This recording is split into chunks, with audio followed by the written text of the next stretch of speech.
போர்க்களத்திலே முருகப்பெருமானை எதிர்க்கிறார். நன்றி கட்டவர், நன்றி மறந்தவர்கள் சூரர்கள். நன்றி மறக்கக்கூடாது என்பதுதான் கண்டபுராணத்தின் அடிப்படை. நன்றி மறக்கக்கூடாது, பெற்றோர்களை பெரியவர்களை மதிக்க வேண்டும், செய்நன்றி மறக்கக்கூடாது. இப்போது முருகப்படையினுடைய வேல்பட்டு அம்புபட்டு இப்போது கஜமுகாசுரன் யானை முகத்தால் அழிந்து படுகிறார். எல்லாம் தரவல்லவன் முருகப்பெருமான் அழிய போகிறான். இந்த சூரபத்மனுடைய செல்ல மகன் பானுகோபன்.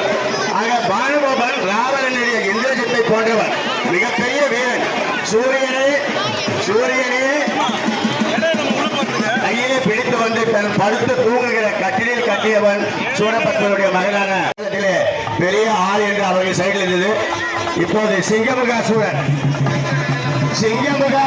இவன் சூரபத்மனுடைய தம்பி, மிகப்பெரிய வீரன். மாயை என்பதுதான் இவனுடைய உருவம். சிங்க முகத்தோடு இழந்தவன் மாயை இவனது உருவம். மாயை என்கிற கிரௌஞ்ச மலையில இருந்து எல்லோரையும் ஆட்டி படைத்தவன், தேவர்களை சிறைபிடித்தவன். அப்படிப்பட்ட கிரௌஞ்ச மலையை முருகப்பெருமானுடைய வேலை விட்டு 4 பிள்ளைகள். முதல் பிள்ளை பானுகோபன் இப்போது போர்க்களத்திலே மடிந்து விட்டார். இரண்டாவது மகன் அக்னி முரசாசுரன்.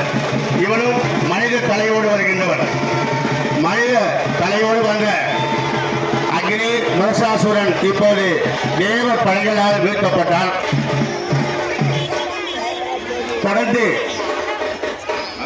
இந்த 4 சகோதரர்களோடு பிறந்தவர் அஜமுகி. அஜம் என்றால் ஆத்தோடு வந்து போர்க்களத்திலே முருகப்பெருமானை சந்திக்கிறார்.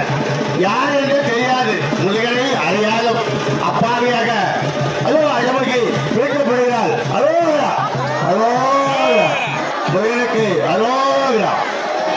முருகனுக்கு அரோகரா.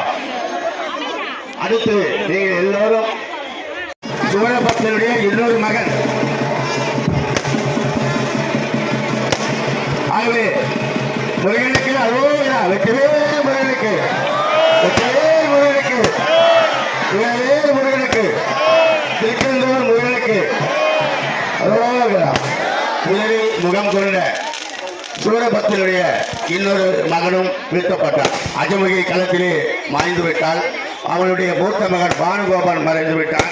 சிங்கமுகாசுரன் அவனுடைய தம்பி அவனும் மறைந்து விட்டான். கஜமுகாசுரன் யானை முகத்தோடு இருந்த கஜமுகாசுரன் மறைந்து விட்டான்.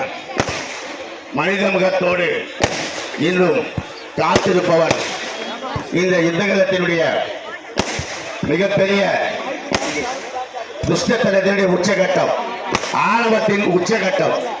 ஆகவே ஆணவமலம் சூரபத்மனின் இறுதி நேரம் இது வந்துவிட்டது. எனவே பக்தர்கள் அனைவரும் கொஞ்சம் இடமிட்டு இந்த ராக்கெட் பட்டாசு வரதுனால இப்போது சூரபத்மனுடைய தலை வெட்டப்பட போகிறது. அந்த நீங்கள் பக்தர்கள் எல்லாம் கண்டு காணிக்கணும். காரணம் ஆணவம் வீழப் போகிறது.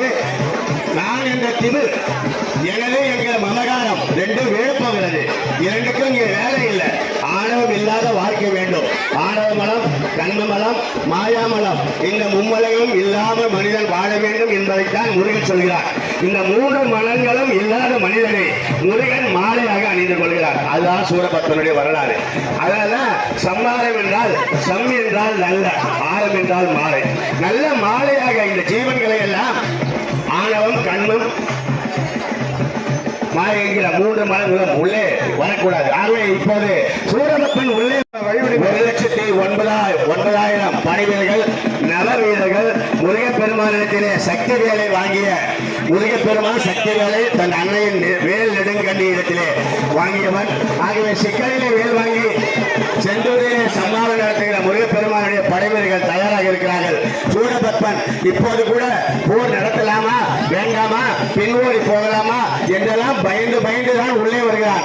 ஆனால் அவனுக்கு ஆணவம் அதிகமானதாலே எதிரே இருப்பவன் முருகன் என்பதை உணராமல் திமிரால் வழிவிடுமாறு கேட்டுக்கொள்வோம். நல வீரர்கள் இப்போது பிரார்த்தனை செய்கிறார்கள். சூரபத்மன் அழிய போகிறார். சூரபத்மா